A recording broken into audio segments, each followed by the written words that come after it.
Welcome to the great conversation where ideas matter. Ideas shape markets. Ideas change the world. There was an interesting quote that I read recently in a book of fiction, and it said, "Ideas are bulletproof. They're more formidable than the dominance of great empires. Has always been the power of an idea. As those great powers rose and fell, ideas remained." That quote came from a fictitious character in a book by Jack Carr, who I have on the great conversation today. Jack, great having you. Oh, thank you so much for having me. And that was from True Believer. So that one was from 2019. And I loved writing that passage and I love creating that character. And I won't talk about that exact scene too much because something happens very soon after that in the story that I don't want to get into. But I loved writing that chapter because it allowed me to put myself in the shoes of someone who was radicalized and then had a stint with a terrorist organization, and then essentially was reformed, and then was passing on those lessons to a government agency and trying to help and try to make amends for his past. And then I drop a little hint about not just making amends of that past, but with a family member. So I loved writing that chapter. Well, if you study Jack Carr and you study him through the books he reads, you'll find everything from the Bible in there to Ernest Hemingway, to Ray Bradbury, to some incredible ideas that formed our country, like the Declaration of Independence, the Constitution, and the Bill of Rights. So just like I open this podcast, ideas shape markets, ideas change the world.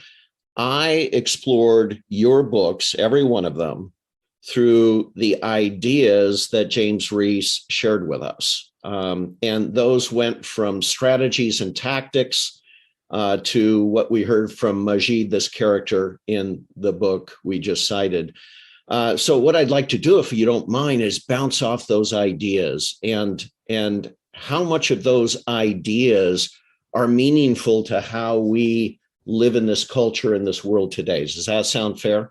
It sounds great. And it's something I love to do because so often today we can't just sit down and think with all the, especially if you're in the midst of maybe building a business or juggling the family at the same time, and with all the inputs that we have today, especially if you can't leave that office at home because you are at work because you have that office in your pocket in a phone. So I love sitting down to write and doing especially that passage. I'm so glad that you read that passage and that stood out to you because no one else has cited that passage in all the interviews that I've done, and it's one of my favorites. And that's what I like to do as I write, because I get to sit down and actually do that thinking that maybe 50 years ago, certainly 100 years ago, you got to do if you were thinking about some of the larger ideas of our time. So that's why I love sitting down, putting everything to the side. I have a special computer that I write on that is only connected to the internet, so it can do Word updates, but doesn't have email on it. I don't do research on it. It's just for writing, so I can sit down and explore some of these things that I would like to explore, but might not get to do otherwise, just because of the busy nature of our lives today. Well, of course, you open up every book with kind of a summation of your idea that later rolls out in your fiction. And it struck me, this James Reese character. This James Reese character, I think people get lost sometimes in the Navy SEAL part of him, the sniper part of him, the violence part of him. But this is a deep character. This is a character who's learned a skill set. And I love one of the best quotes, of course, is slow is smooth, smooth is fast. I just love that. That's kind of like that old adage of measure twice, cut once, That's right. And I can't take credit for that one because they say it over and over again in buds and in the training that you do afterward. So it was one passed on to me from my SEAL instructors. But here is a warrior who is there to defend our ideas. to defend our democracy, our societal norms, our laws, our regulations, our morals. And yet, right off the bat, the first time you meet him, those norms are being violated by the very thing he's defending. That's right. huge. That's huge. Tell me about that. Tell me about the angst of that. That came from somewhere. Where did that come from? Well, it comes from, at the time, 16 years, now 20, of course. Afghanistan, we left last August, but at the time it came from 16 years of watching young men and women go downrange, watching the situation deteriorate, watching generals, admirals sit in front of Congress, ask for more money, more troops, more resources, telling Congress, telling their troops, telling the American people that we're making progress, we're hitting these milestones. All we need to hit the next one is just a few more resources here, and we're getting closer. And then they fail upward. And there are very few cases of anyone being fired at those strategic levels for performance. There is one person who questioned how things were going in Afghanistan. I want to say it was 2009, and he was quietly moved aside a couple months later and replaced with someone who said the exact same things as the people before: more resources, more money, we're hitting our goals. So seeing that, seeing those, seeing the same politicians approve those budgets, commit forces downrange, and not understand the nature of the conflict in which we were engaged, in which they were continuing to commit U.S. forces, especially when they could have looked to the pages of history, and they did not have to go all the way back to Genghis Khan. They didn't have to go back to Alexander the Great. They could have gone back to the British excursions in the 1800s and early 1900s, could have gone back to the Soviets, 79 to 89. And then they had our track record in Afghanistan from 2001 onward from which to learn. And that's their job, to make those strategic level decisions. It's our job at the tactical level to execute and to do the job at that level. And if we had made mistakes, we're held accountable. And if we made some of them kinds of mistakes that they made at the strategic level, we would be sent home, court-martialed, never to operate again. And it comes from continuing to see those senior level leaders fail upward. So it was a very therapeutic book to write, as all of them have been, but that's really where it started for me. Well, if the best do the basics exceptionally well, another line from one of your books, Savage Son, if the best do the basics exceptionally well, we need to go back to something that can be applied to business, or I'm sure being a great warrior. And that is studying the ecosystem before you act. When I spend my time in my career trying to figure out what is going on in markets before I turn to the company I'm consulting with, if that makes sense. What is going on with the transactions of value? And as you and I have spoken, back when I was 18 years old, and I went into Afghanistan way before the Soviets went into the country, before the Shah was deposed in Iran, I noted that there were multiple tribes. And I thought, this Afghanistan is an artificial construct. Mm-hmm. So you weren't fighting a country. Yep, that's exactly right. And we just think of things in terms of countries. It makes it much easier. But oftentimes we still get confused by that. But you're exactly right. The tribes is something we don't really understand. I mean, the boundary was written by, I think, an intoxicated Brit 100 or so years ago, probably more. But those constructs and those borders don't mean the same to the people on the ground there. And even when we came to realize that, we didn't change anything about what we were doing. We're still trying to build up a central government almost in our own image. We had all sorts of failed attempts and changes in strategy, which happens in war, but it's adapting to circumstances on the ground and making it and adapting for the better. Because that's certainly what your enemy is doing. And we did not. We just had these big ideas, like trying to eradicate poppy fields so that perhaps the drug trade wouldn't fuel an insurgency that we were creating, because we didn't understand the Pashtunwali and loyalty and what that means when you take someone into your village, into your home in Afghanistan. So we had misstep after misstep by people who could have taken a breath, looked to history, and made better decisions for the men and women that were on the ground, laying it on the line. And because you have to be so exceptionally clear on what you're doing when you're in wartime conditions. You know, the next step, the next job, everything is a task. It's performed with great training and discipline. But I started thinking of James Reese again. And here he is. He's been betrayed by his own country. He's about, he is going to die. He knows that. And yet he has this incredible revenge. He's going to get revenge, and he uses all the disciplines, all the art he has learned over time to exact revenge. And then your entire series is how he moves off that point eventually to encounter something that is near and dear to all of us, and that is purpose. That's right. That's right. Purpose, redemption, and perhaps even a little forgiveness.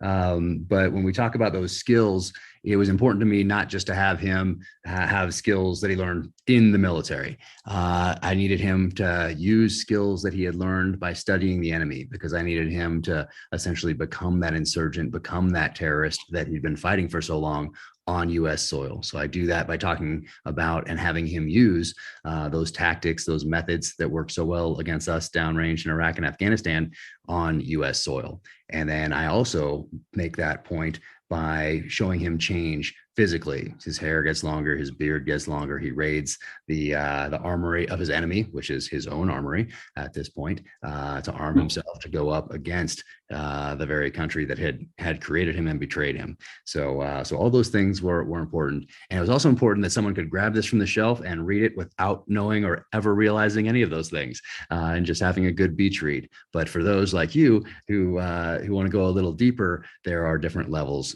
to it. And then also all those quotes that you mentioned earlier and the people that you mentioned earlier, I like to leave a sentence here or there for those like you who will recognize and appreciate it.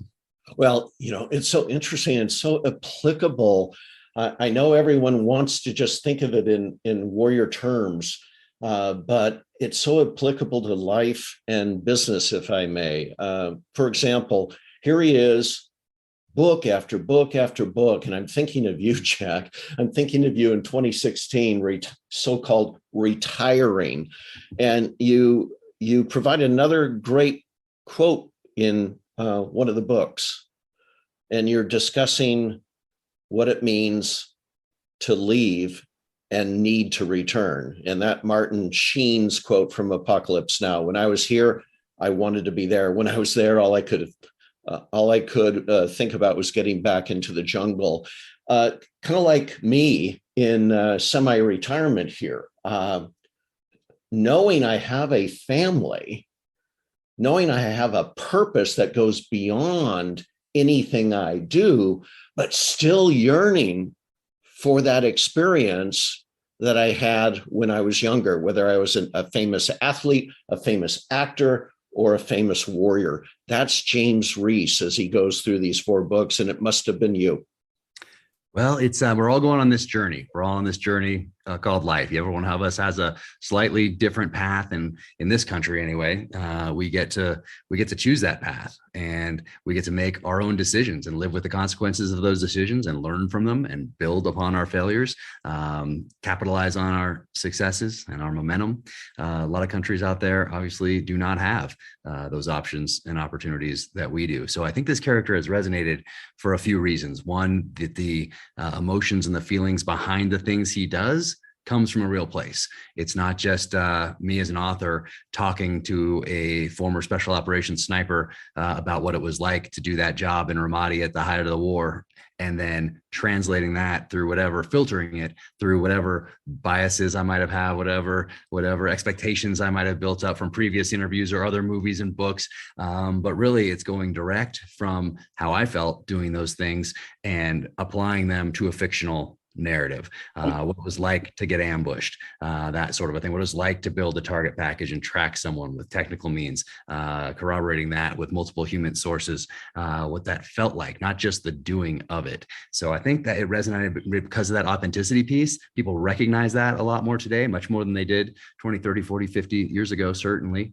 And also because I'm taking him on a journey. It's not just the same character each and every book thrown into a new situation. He's evolving as well, just like we all are or should over time. So it's an evolving character. He's learning, he's adapting, he's evolving as a person. He's questioning the decisions that he's made and deciding what he should do in the future, just like all of us are. So I think for those two reasons in particular, the character resonated right off the bat, and I feel extremely fortunate. Well, it's if we get into the persona of Jack Carr, as evidenced by the books, there's a great line from you in the preface to one of the books. It says, "We are the accumulation of our past experiences. How do we channel those experiences and the knowledge we gain from them into wisdom?"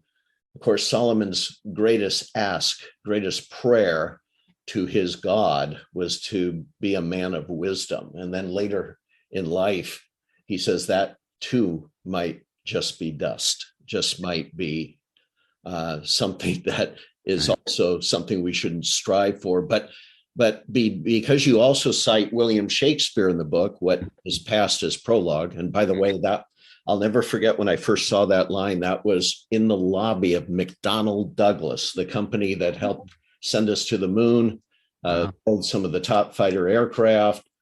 And I'll never forget that. So with all that said, let me pose the question, because it was haunting me. An Australian once asked me in a pool in Hawaii, he's trying to pick my brain, the American brain. He goes, "What is our greatest threat in the world today?" And I said, "I think it's the notion that democracy doesn't work." Interesting.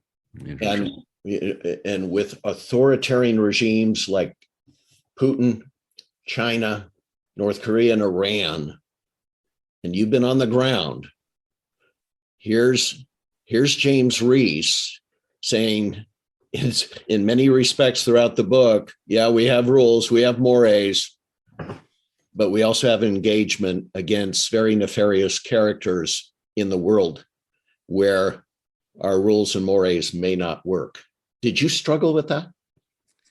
Well, I'm going to go back to that first that question the guy asked you in the pool, and then tie it back into wisdom here, because wisdom is a word I don't like to overuse because I think it is so important. So I use it only in times where people like you are going to recognize it. And we tend to think in terms of these 4-year election cycles, maybe 8-year election cycles for the real deep thinkers among us. Meanwhile, we have those same authoritarian regimes that you talk about thinking in terms of centuries, at the very least decades, but many of them centuries out, long past their 4 years in office, their 8 years in office, their lifetime of 70, 80, 90, whatever years they think that they're going to make it. So the wisdom piece is really what concerns me the most, is not turning our past experience into wisdom and wasting the sacrifice of all those men and women, not just in Iraq and Afghanistan, who died or came home with missing limbs or with traumatic brain injury or post-traumatic stress, and who are dealing with that, not just for themselves, but for their families. So you're going to have multi-generational impacts of those decisions that senior level leaders made, whose families are, for the most part, are not going to have to deal with those same consequences.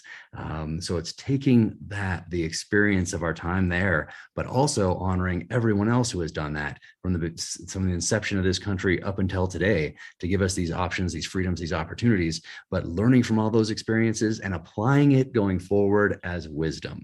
And that is what we do not do, which is why we keep making the same mistakes over and over, why we essentially fight the same war year after year after year in Afghanistan and Iraq, without evolving in the way we need to do the things that will allow us to prevail there. But that wisdom part is what is missing.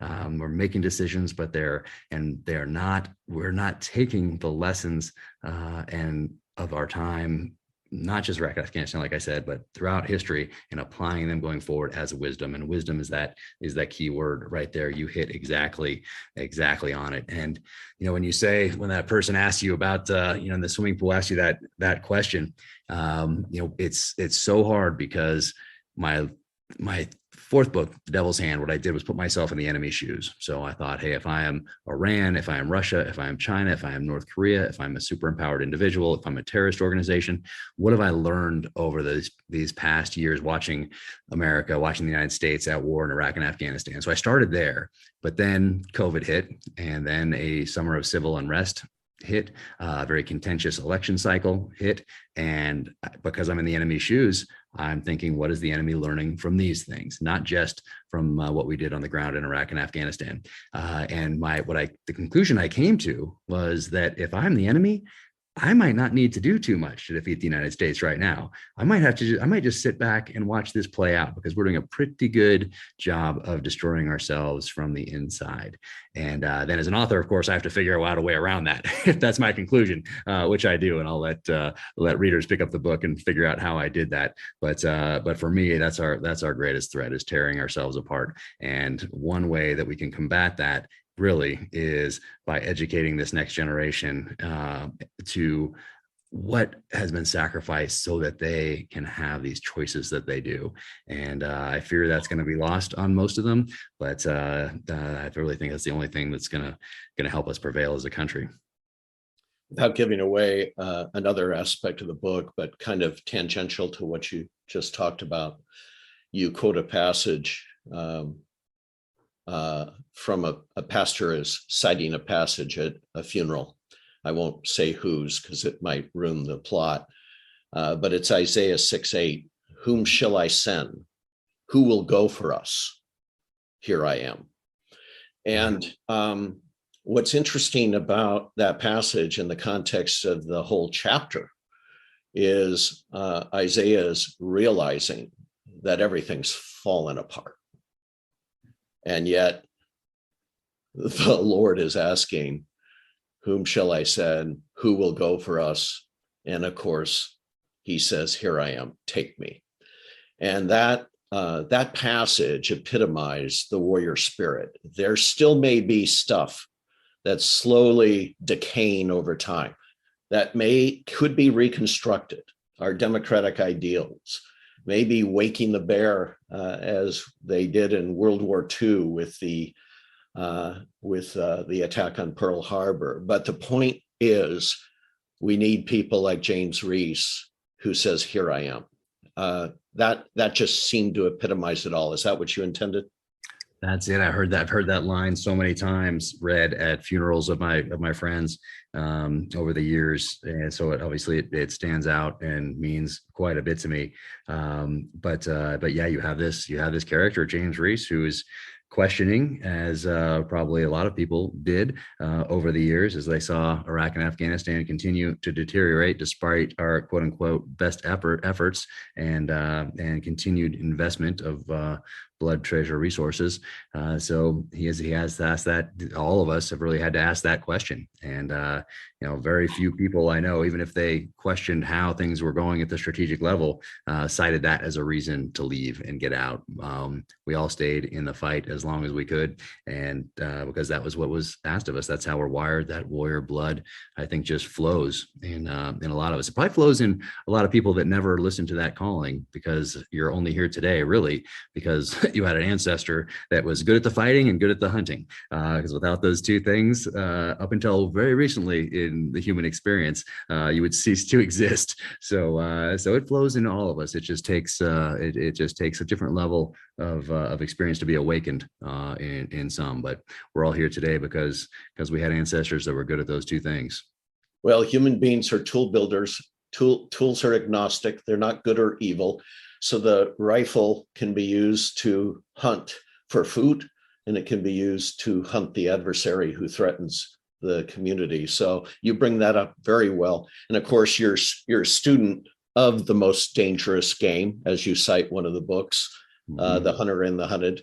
And you just do an excellent job weaving a number of stories together in your 4 books. I look forward to your next book, In the Blood, on May 17th, Jack. Thank you so much.